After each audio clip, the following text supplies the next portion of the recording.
What's up, you guys? Marty Schwartz here from GuitarJams.com. Hope you guys are doing great out there. This is a follow-up from my last lesson talking about kind of jazzing up or spicing up some basic chords.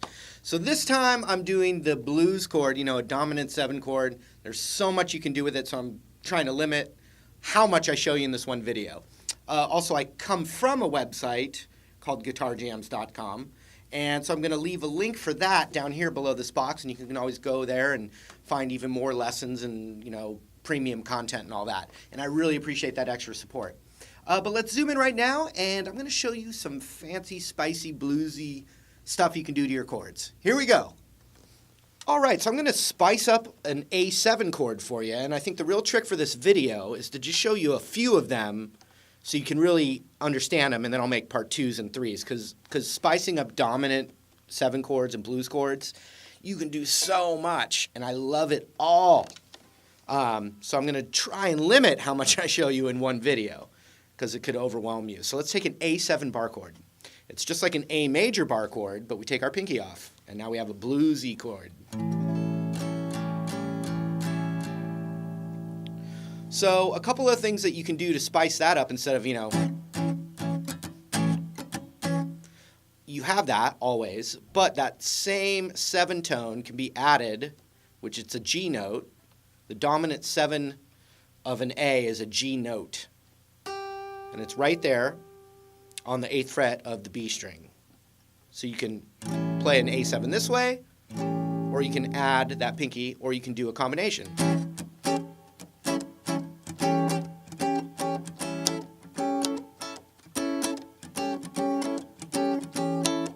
Okay. The other thing, though, is there's this thing called the 13, which could also be called the 6th. But watch, if I go up this dominant scale, you could call it A mixolydian. When I reach 13, 1, 2, 3, 4, 5, 6, 7, 8, 9, 10, 11, 12, 13, or, well, yeah, so that's called the 13. You can add that instead of that note, or in a combination, plus with it off.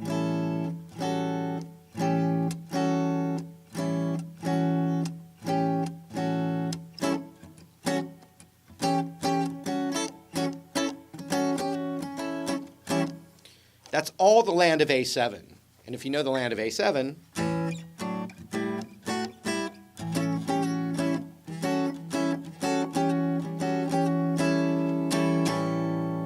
you can see how it fits right in there.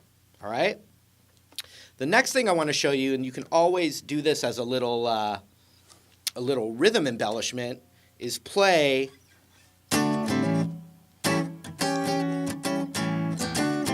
you can play this like D major bar chord as tension that then releases back to that A7. Even if a bass player was just playing like an A blues groove,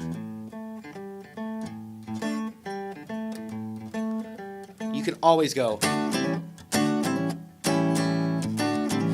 so I'm just taking that D bar chord, D major bar chord, and then hammering back onto that A7.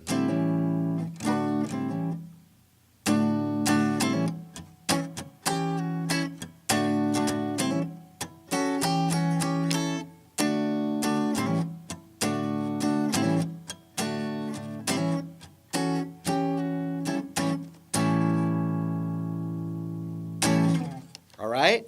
2 more things I'm going to show you, and then we're going to stop there because I'm already showing you a lot. The next thing, and these are all bass. In other words, you can just substitute and add any of this stuff. When you see the letter A7, anything I've just showed you can be can be substituted and combined. Okay? So, the next thing I want to show you is the A13 chord, but like my favorite voicing of it. Okay, so you can still think of it that way. We're going to use our index finger on that root, which is the A note. And that index finger is conveniently muting the A string. Middle finger is going to be on the same fret on the D string, so 5th fret of the D string. Ring finger is going to be on the 6th of the G. Pinky is going to be on the 7th of the B.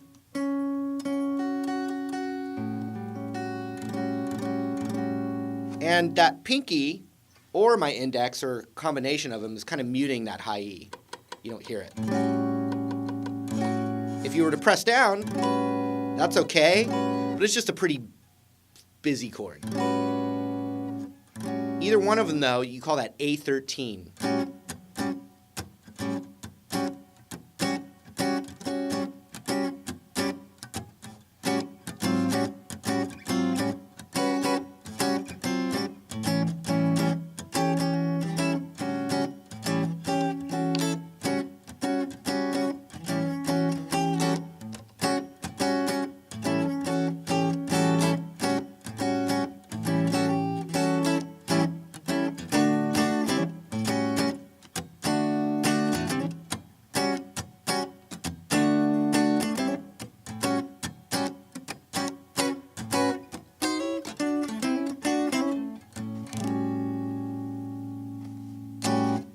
So that would be called the 13 voicing. Much jazzier way to play an A7 chord is playing that chord. Okay, let me show you the final thing. And we're going to call this A9, which you might have seen up here with the root on the A string. That is part of everything I've just taught you, but we're just focused on this one root on the E string right now, and we'll go through other stuff later in another video. So this final thing, we're still thinking of everything the same, but what we're actually going to do is we're going to forget the E string altogether and not play it. We're just going to imagine that root note's still ringing out. Okay? Now you could, use your thumb in case you really want it, but what we're doing now is we're basically just, you could call it an inversion, which means the first note of the chord is not the root, but it's still implied. The idea is that is ringing underneath by a bass player, or you're just hearing it with your ear even though it's not there because of what else is going on. So we're thinking of the root right here, and then what we're going to do is we're going to put our index finger right here, which is the major third of A, a C sharp note. We're going to put our index there. So remember, I'm still thinking of that root, but now I'm getting this one. Then ring finger is going to be on the 5th fret of the D string.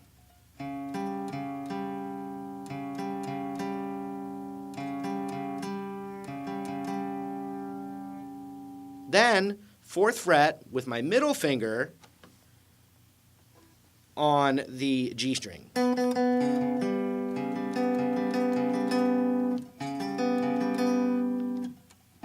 Doesn't really sound like an A blues chord, does it really? It will, don't worry. And then finally, with our pinky finger, we're going to cover the 5th fret of the B, but even better, cover that root up top. So now what we're doing is we're playing the root on top. Now, some of you that have taken a lot of guitar lessons or exploring jazz, you might go, wait, Marty, isn't that a C sharp minor 7 flat 5, or isn't that a C sharp half diminished? Yeah, it's the exact same thing, except the difference is it's an A9 when A is in the root. And it's a C sharp half diminished when the C sharp's in the root. But you don't have to worry about that. We're only talking about A7. So now, let me show you that voicing one more time. The root's right here. 4th on the A, 5th on the D, 4th on the G, 5th on the B and high E. And that is an A9 chord. It's the exact same notes in a different combination than the A9 up here.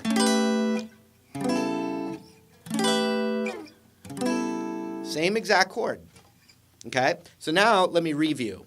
We took an A7 chord, which is like an A major bar chord. We took our pinky off.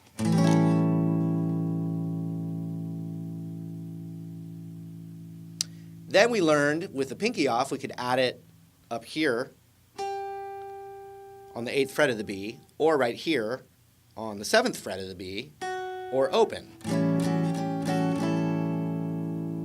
We also learned that we could play a D bar chord as tension that then releases back to the A7.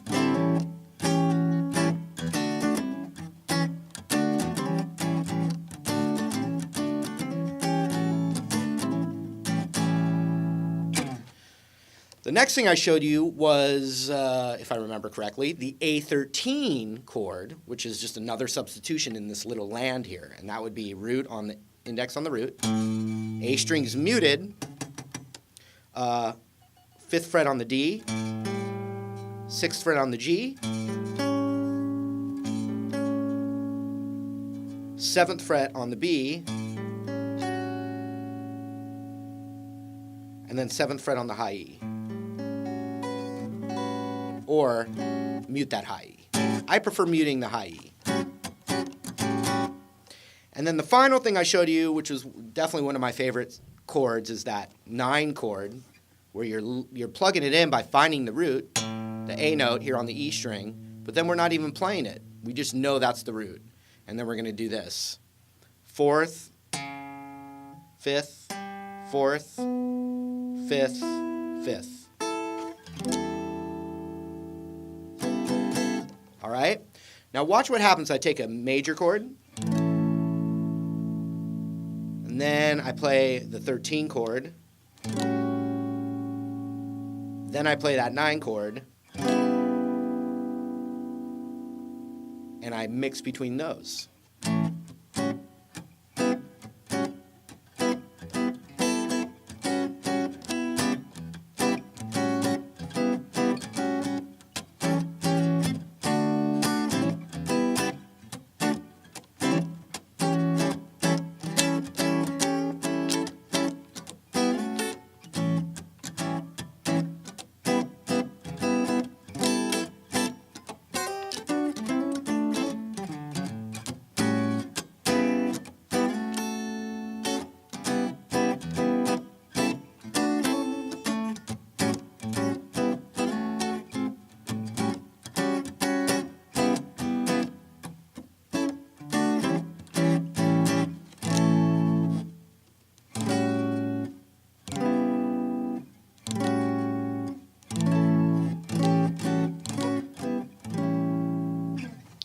So you can always go back and review this stuff, but watch what happens when I do that. But then when we go to the 4 chord, you know, like in an A blues, you'd have all that same stuff switching to D. So you do everything, but by finding the D root on the E string, which is right there on the 10th fret. So watch, I'll combine them, and you'll hear, oh, okay, there's quite a bit to do, isn't there?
All right, there was. Hope you got something from it. Thanks so much for hanging out with me, and if you've been watching me for a long time, an extra special thank you to you for all the support and changing my life. So thank you. Always, the link down there for the website, and I appreciate that as well. And can't wait to show you some more stuff as soon as I can. So hopefully we'll see you there.